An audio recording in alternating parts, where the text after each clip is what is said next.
వందనాలండి. ఈరోజు జూలై 17. కృపయందు జ్ఞానమందు అభివృద్ధి పొందుట అంటే ఏంటో చూద్దాం. 2 పేతురు 3:18. మన ప్రభువును రక్షకుడైన యేసుక్రీస్తు అనుగ్రహించు కృపయందును జ్ఞానమందును అభివృద్ధి పొందుడి. ఆయనకు ఇప్పుడును యుగాంత దినము వరకును మహిమ కలుగునుగాక. ఆమేన్. యేసుక్రీస్తు అనుగ్రహించు కృపయందును జ్ఞానమందును అభివృద్ధి పొందమని పౌలు విశ్వాసులను కోరుచున్నాడు. దీని అర్థం ఏమంటే మనం ఆయన గురించి రోజు రోజుకు ఎక్కువగా తెలుసుకోవాలి. ఈ విధంగా చేయటం వల్ల అబద్ధ బోధనలు గుర్తించి అరికట్టవచ్చు. మనం ఆత్మీయ ప్రయాణంలో ఎంత ముందుకు సాగినా, మన విశ్వాసం ఎంత పరిపక్వత పొందినా, మన విశ్వాసాన్ని ఎల్లవేళలా ఈ పాపపు ప్రపంచము సవాలు చేస్తూనే ఉంటుంది. ఇంకా ఎక్కువ ఎదగడానికి అవకాశం ఉంది మనకందరికి కూడా. ప్రతిదినము మనం క్రీస్తుకు దగ్గరగా చేరే కొద్దీ ఎటువంటి ప్రతికూల పరిస్థితుల్లోనూ సత్యం కొరకు నిలబడడానికి కావలసిన సామర్థ్యత వస్తుంది.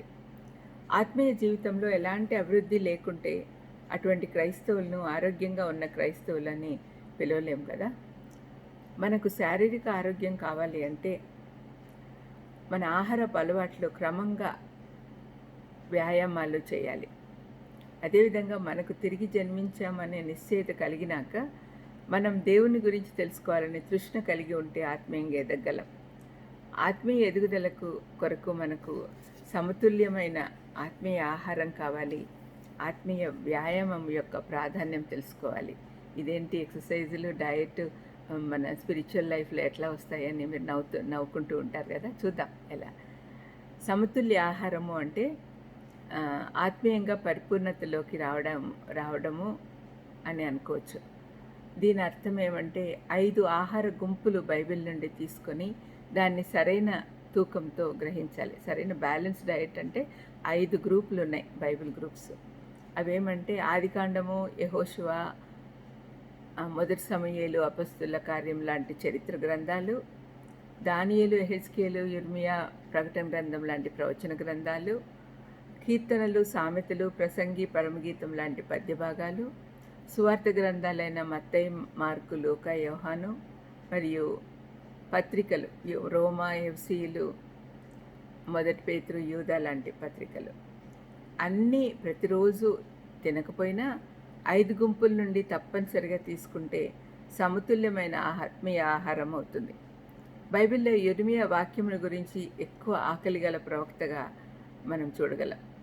యిర్మీయా 15:16 ఏమంటున్నాడంటే, నీ మాటలు నాకు దొరకగా నేను వాటిని భుజించి తిని, నీ మాటలు నాకు సంతోషమును, నా హృదయం నాకు ఆనందము కలుగజేయుచున్నది అన్నాడు. మనం కూడా అలాగుండాలి. ఆత్మీయ వ్యాయామాలు, ప్రార్థన అనే ఎక్సర్సైజు, సంఘమునకు క్రమంగా వెళ్ళే వ్యాయామము, సాక్ష్యం చెప్పాలనే వ్యాయామము, సువార్త ప్రకటించుట అనే వ్యాయామాలు చేయాలి. ఆత్మీయ ఎదుగుదల సరైన సమతుల్య ఆహారము, క్రమబద్ధమైన వ్యాయామాల ద్వారా జరుగుతాయి. అనుదినము యేసుక్రీస్తు నామంలో పరిశుద్ధాత్మ శక్తితో ప్రార్థించాలి. మనకున్న తలాంతులన్నీ సంఘంలో వాడాలి. మన చుట్టూ ఉన్న అన్యులకు దేవుడు మన జీవితాల్లో చేసిన మేళ్లను గురించి సాక్ష్యం ఇచ్చి వారిని దేవుని రాజ్యంలోకి తీసుకురావడానికి ప్రయత్నించాలి. ప్రార్థన చేసుకుందాం. దయమేడ యేసునైనా, సమతుల్య ఆత్మీయ ఆహారము, ఆత్మీయ వ్యాయామాలు చేసేది మాకు కూడా నేర్పించండి తండ్రి. మీ కృపలో ఎదుగునట్టు సహాయం చేయమని యేసుక్రీస్తు నామములో వేడుకొంచున్నాను తండ్రి. ఆమేన్. God bless you.